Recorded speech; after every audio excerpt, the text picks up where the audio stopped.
All right, let's jump right into a question that I know comes up all the time. Why does it seem like the Catholic Church is totally cool with a glass of wine, but draws a hard line against a joint? It can feel a little inconsistent.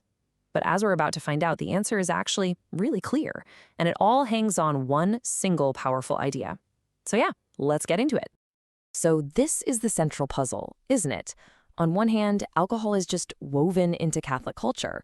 You see it everywhere from the wedding at Cana in the Bible to your local parish festival. But then, on the other hand, recreational marijuana gets hit with this super serious label, a grave offense.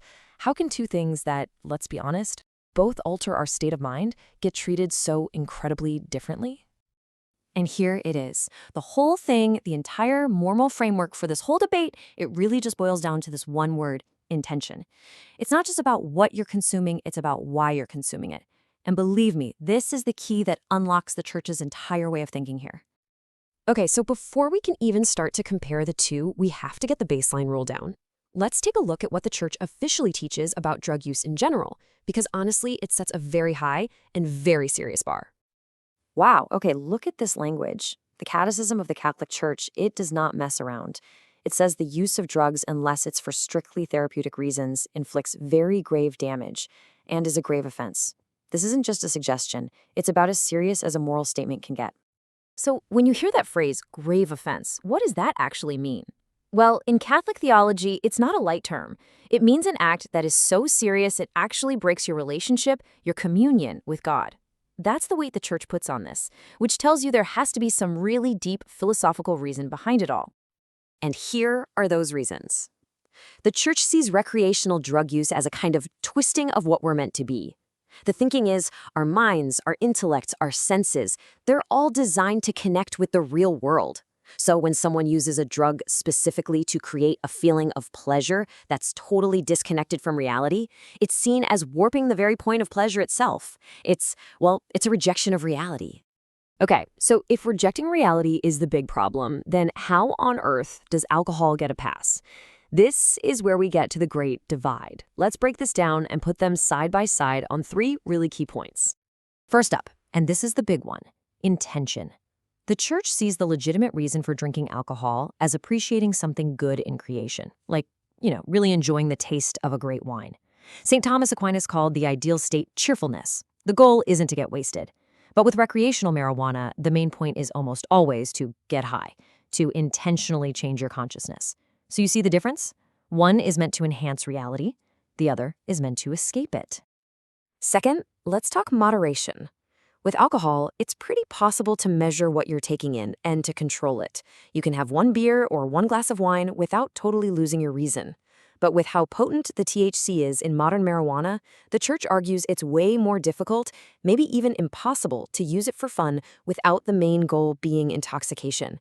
And being in control is a huge moral factor. And third is the nature of the experience itself. Think about it. Alcohol is usually used in a social, outward-facing way. A toast at a celebration, grabbing a drink with friends. It's supposed to bring people together. The high from marijuana, on the other hand, is often a really solitary, inward experience. It tends to pull a person away from others and into their own head, kind of twisting pleasure in on itself. And you really can't get much clearer than this quote from a modern saint.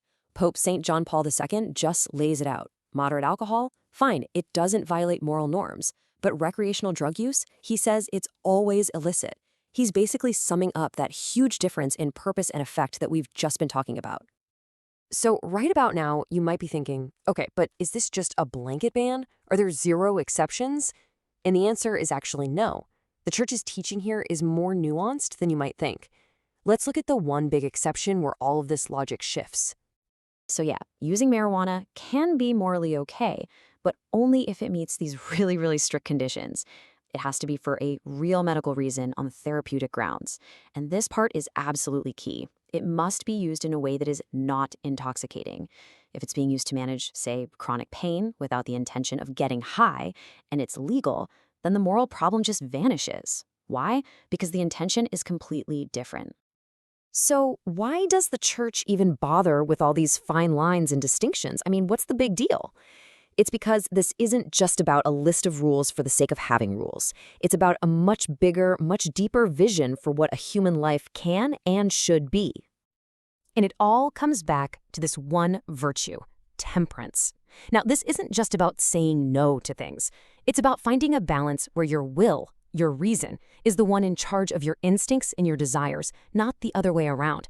It's all about mastering your desires instead of being mastered by them. And this idea connects to three really foundational principles. First, this idea that life itself is an adventure of self-mastery. Second, the absolute importance of protecting our reason, because that's what lets us make moral choices in the first place. And third, the belief that when you intentionally check out from reality through intoxication, you're actually doing something against your own human dignity.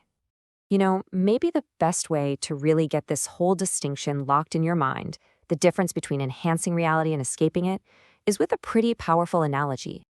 Okay, so picture this. Think of your mind as a musical instrument, like a finely tuned violin.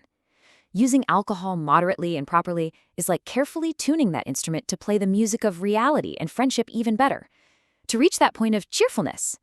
But seeking intoxication, that's like taking a hammer and smashing the instrument just to create a loud, solitary, meaningless buzz. It makes the instrument totally useless for its real purpose. So, that's where this all leaves us. This whole teaching isn't really just about pot and alcohol, is it? It's a much bigger challenge: to engage with the world as it is instead of trying to escape from it. In a world that offers us a million digital and chemical escapes every single day, it asks us to think about a different path entirely: the adventure of self-mastery. And that leaves us with a final question to really chew on.